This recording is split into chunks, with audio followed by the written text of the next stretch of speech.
Bonjour à tous, aujourd'hui avec la team YouTube, on se retrouve pour parler du mémoire et surtout pour partager avec vous nos meilleurs tips afin de réussir cette tâche assez fatidique et la rendre un peu plus ludique. Notre tout premier conseil est de commencer à l'avance et le plus tôt sera le mieux. Il faut impérativement éviter de s'y prendre au dernier moment afin d'avoir le temps et de ne pas se précipiter et de rendre quelque chose qui sera au final bâclé et qui ne reflètera pas du tout l'étendue de vos talents. Notre deuxième conseil est bien évidemment de ne pas attendre que ton sujet ou ta problématique tombe du ciel. Le principal est de choisir un sujet qui te passionne et qui suscite ton intérêt. Il est nécessaire donc de faire des recherches en amont via des blogs, YouTube, réseaux sociaux, des livres ou encore des magazines afin de guider ta réflexion.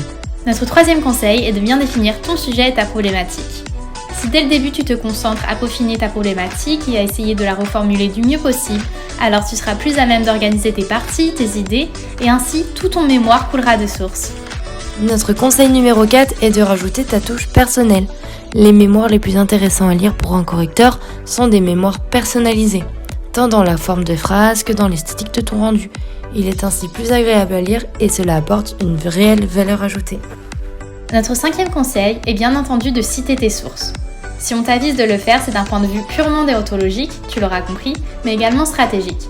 En effet, ça t'apportera énormément de matière dans ton mémoire, mais aussi du crédit, puisque tes données seront justifiées par des articles et travaux d'auteurs déjà reconnus. Un des conseils les plus importants est de faire relire ton mémoire par une personne tierce. Car nous sommes concentrés plusieurs mois sur notre mémoire, pour nous il est logique de A à Z, mais il ne sera peut-être pas pour ton correcteur. Faire relire ton mémoire permet de détecter les possibles erreurs de syntaxe, d'orthographe et son sens en général. Notre dernier conseil est de ne pas te laisser distraire par des sources extérieures, téléphone, télévision, magazine, qui pourront venir déranger ta concentration. Tu peux par contre accorder une pause de 5-10 minutes sur ton heure de travail afin de jeter un coup d'œil, mais toujours avec modération.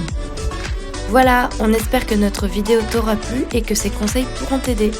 N'hésite pas à te renseigner sur internet ou sur YouTube ou dans des livres pour d'autres conseils et techniques afin de t'aider dans ta tâche. Si tu as aimé cette vidéo, n'hésite pas à cliquer sur le pouce bleu et de t'abonner à la chaîne. Ciao!